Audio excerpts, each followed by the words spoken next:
Hello aspirant, मेरा नाम मोनिका मिश्रा और आप सबका एक बार फिर से मेरे ज्ञान तंत्र चैनल पे स्वागत है। आज जो हम टॉपिक करेंगे वो लर्निंग डिसेबिलिटीज करेंगे। लास्ट लेक्चर में मैंने आपको इंक्लूसिव एजुकेशन के बारे में पढ़ाया था। क्या होती है inclusive education, main streaming education क्या है, इंटीग्रेटेड, इंक्लूसिव, सभी के बारे में हमने देखा था।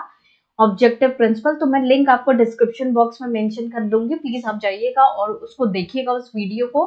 और वीडियो पसंद आएगी तो प्लीज लाइक शेयर सब्सक्राइब जरूर कीजिएगा। आप लोग से एक रिक्वेस्ट है, वीडियो पसंद आती है तो प्लीज सब्सक्राइब जरूर कीजिएगा। नेक्स्ट आज जो हम लर्निंग डिसेबिलिटी देखेंगे, लर्निंग डिसेबिलिटी का टॉपिक कवर करेंगे जिसमें डिफरेंट डिफरेंट टाइप्स की हम एग्जामिनेशन पॉइंट ऑफ व्यू से क्या इंपॉर्टेंट है और क्या पूछे जाते हैं उसी से रिलेटेड हम चीजों को कवर करेंगे।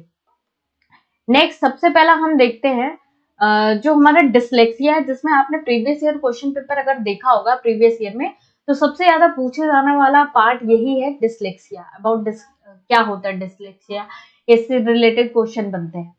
तो सबसे पहले हम अगर डिसलेक्सिया की बात करें तो डिसलेक्सिया क्या होता है, हमारा रीडिंग डिसऑर्डर होता है। ये हमारा रीडिंग डिसऑर्डर होता है। यहाँ पे बच्चा क्या होता है कि वर्ड्स को समझ नहीं पाता है, जिसकी वजह से वर्ड्स को रिकॉग्नाइज नहीं कर पाता है। पुअर डिकोडिंग रहती है, आपका पूरे स्पेलिंग एबिलिटी होती है। यहाँ पे देखिए बच्चा क्या बी को डी समझता है, ठीक। क्या होता है कि वर्ड को रिकॉग्नाइज नहीं कर पाता है, तो यही आपका क्या है डिसलेक्सिया है, जहाँ पे ये बच्चा क्या होता है वर्ड को रिकॉग्नाइज नहीं कर पाता, डिकोड नहीं कर पाता, उसको पढ़ने में दिक्कत होती है, तो वो आपका डिसलेक्सिया का पार्ट है। ये हमारा क्या है डिसलेक्सिया है। नेक्स्ट अगर हम बात करेंगे डिसग्राफिया की, डिसग्राफिया देखिए हम यहाँ पे ग्राफ से समझते हैं। अगर ग्राफ की बात आ गई, ग्राफ बनाने की बात आ गई, तो यहाँ पे आपको बनाना है, मतलब उसको लिखना है, तो राइटिंग डिसऑर्डर होता है। यहाँ पे बच्चा क्या होता है लिख नहीं पाता है, सही तरीके से समझ नहीं पाता है।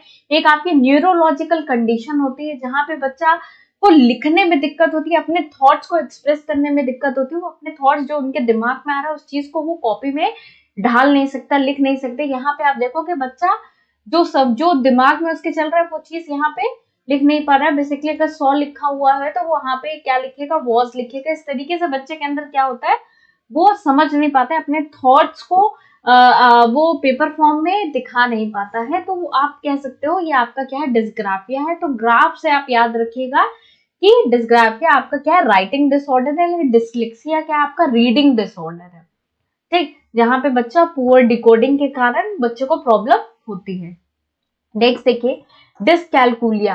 अब डिसकैलकुलिया अपने नाम से थोड़ा सा क्लियर है। कैलकुलिया मतलब कैलकुलेशन की, अगर हम बात करें कैलकुलेशन की बात करें, कैलकुलेटर की बात करें, तो जहां कैलकुलेशन आ गई, कैलकुलेटर आ गया, तो मतलब वहां पे मैथ्स, इसको हम क्या कहते हैं मैथ्स डिसलेक्सिया और नंबर डिसलेक्सिया के नाम से भी जानते हैं।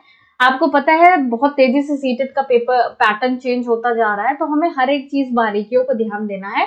क्या पता पैटर्न चेंज करके कुछ और ही पूछ ले, लेकिन चीजें सिंपल तरीके से बताने की कोशिश करूंगी, तो ध्यान से समझिएगा।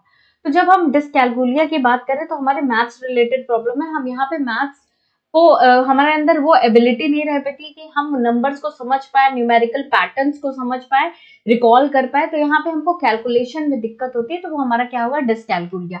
तो ग्राफ से राइटिंग, डिसलेक्सिया से रीडिंग और डिसकैलकुलिया से कैलकुलेशन प्रॉब्लम, मैथमेटिकल में कैलकुलेशन प्रॉब्लम, ये आपका हो गया।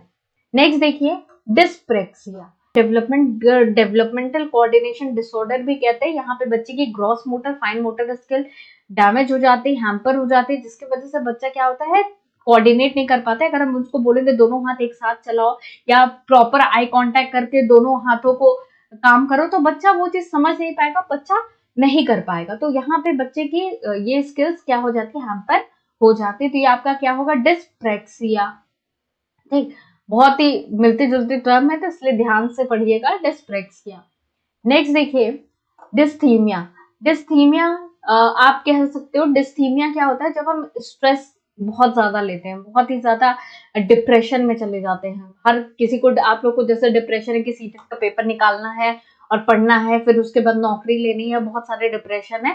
ये वो वाला डिप्रेशन है। बच्चे जो व्यक्ति होता है वो सीवियर डिप्रेशन में चल जाएगा, उसका दिमाग काम नहीं करेगा, फिर अन्यथा उसको क्या चूज करना पड़ेगा, सुसाइड करने का ऑप्शन चूज करना पड़ेगा। तो वो चीजें नहीं होनी चाहिए।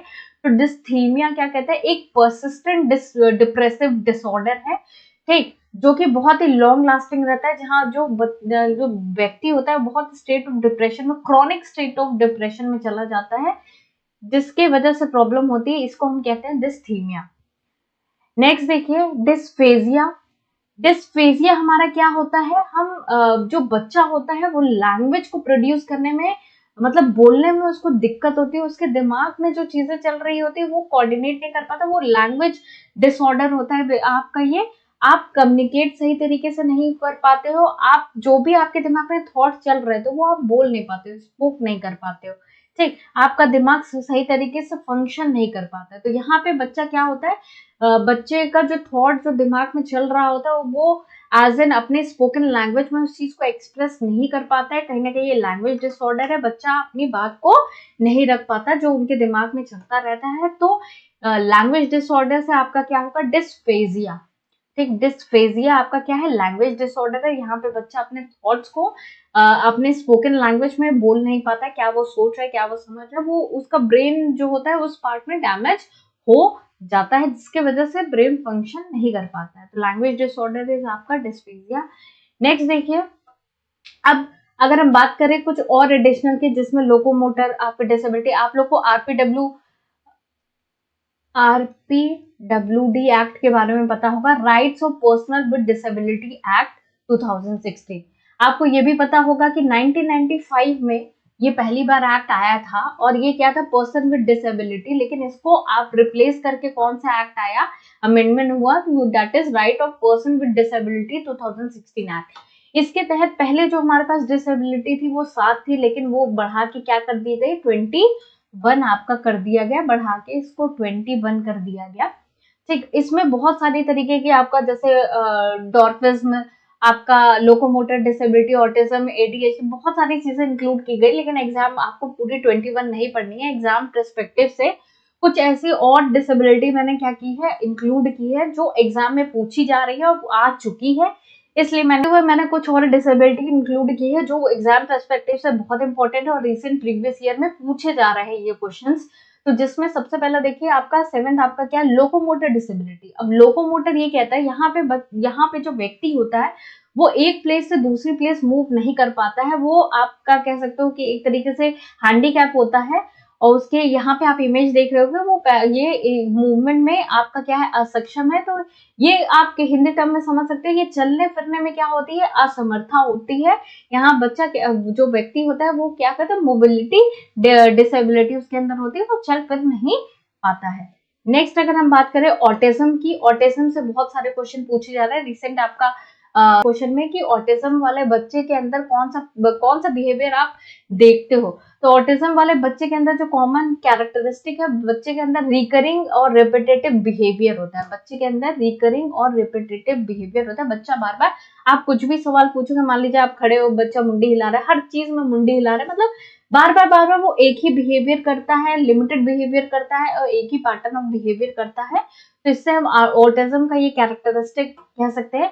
अच्छा, यहाँ पे बच्चे को एक और क्वेश्चन पूछा था कि यहाँ के बच्चे, ये जो ऑटिज्म वाला बच्चा होता है वो सोशलाइज नहीं हो पाता है, वो दूसरों से घुल मिल नहीं पाता, सोशल इंटरेक्शन नहीं कर पाता है, कम्युनिकेशन नहीं कर पाता है, उनका ब्रेन डेवलपमेंट उसी तरीके से हुआ रहता है कि वो दूसरों के पर्सपेक्टिव को परसीव ही नहीं कर पाता है और सोशलाइज उनके साथ नहीं हो पाता, इंटरेक्शन नहीं कर पाता है, ठीक। इसीलिए वो शांत रहना पसंद करते हैं, अपने अकेले रहना पसंद करते हैं, जो जितना पूछ लेता है वो उतना जवाब दे देते हैं, वो भी बार बार रिपीटेटिव बिहेवियर में।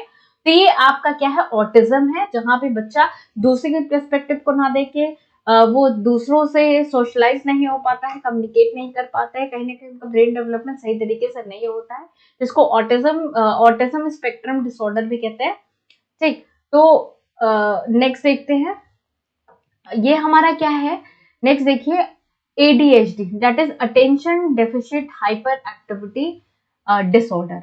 अब अटेंशन यहाँ पे जो बच्चा होता है वो बहुत अटेंटिव नहीं रहता है, ये नाम से ही थोड़ा थोड़ा क्लियर हो रहा है। अटेंशन डेफिशिट मतलब बच्चा अटेंटिव नहीं रहता है, अगर हम उनको ध्यान देने को बोलेंगे कि भैया ध्यान से पढ़ो, जैसे मैं आपसे बोलिए ध्यान से पढ़िए, ध्यान से ये चीजों को देखिए, तो आप ध्यान नहीं दे रहे हो, तो कहीं ना कहीं आप डिस्ट्रैक्ट हो रहे हो, आप अपने ही ख्यालों में खोए हुए हो, दिमाग में क्या ख्याली पुलाव पका रहे हो, अटेंशन नहीं दे पा रहे हो। तो ये आपका क्या है, बच्चा अटेंशन नहीं देता है। हाइपर एक्टिव डिसऑर्डर मतलब बहुत ही ज्यादा एक्टिव होते हैं बच्चे, बार बार एक ही चीज करते हैं। मान लीजिए अगर मान लीजिए वो खेल रहे हैं, कूद रहे हैं, तो बार बार एक ही चीज कर रहे हैं, डिस्टर्ब कर रहे हैं, डिस्ट्रैक्ट कर रहे हैं। वो अटेंशन एक जगह बैठ नहीं पाते, अपने बिहेवियर को कंट्रोल नहीं कर पाते, बार बातचीत करते हैं, दूसरों के बातों में इंटरप्शन करते हैं। तो उनका जो हाइपर एक्टिविटी, बहुत ही ज्यादा एक्टिव होते हैं बच्चे, और बहुत ही ज्यादा मतलब एनर्जी से काम करते हैं, और जो काम करते हैं उसमें बहुत ज्यादा आपका एनर्जी लगा देते हैं। बात कर रहे हैं तो एकदम बात ही कर रहे हैं, बहुत टॉकेटिव है, ठीक। डिस्ट्रैक्शन करना, दूसरों में एंगेजमेंट करना, दूसरों में इंटरप्शन करना, तो ये बच्चे क्या होता है, हाइपर एक्टिविटी। ये आपका क्या होता है, एडीएचडी होता है, that is attention deficient hyper activity disorder. तो ये है आपके ये तो ये बेटा आपकी कुछ लर्निंग डिसेबिलिटी थी। होपफुली इससे क्वेश्चन बाहर नहीं आएगा, इस चीज को अच्छी तरीके से समझ लीजिएगा। और अगर वीडियो पसंद आए तो प्लीज लाइक शेयर सब्सक्राइब जरूर कीजिएगा। और नेक्स्ट अपकमिंग जो मेरी वीडियो है उसमें मैं इंक्लूसिव एजुकेशन का एमसीक्यूज लेके आऊंगे, जिसमें हम लर्निंग डिफिकल्टीज, आपका डिसेबिलिटीज भी कवर करेंगे, और जिससे आपके कंफ्यूजन और ज्यादा क्लियर हो जाएगा। तो thank you so much and thanks for watching this video.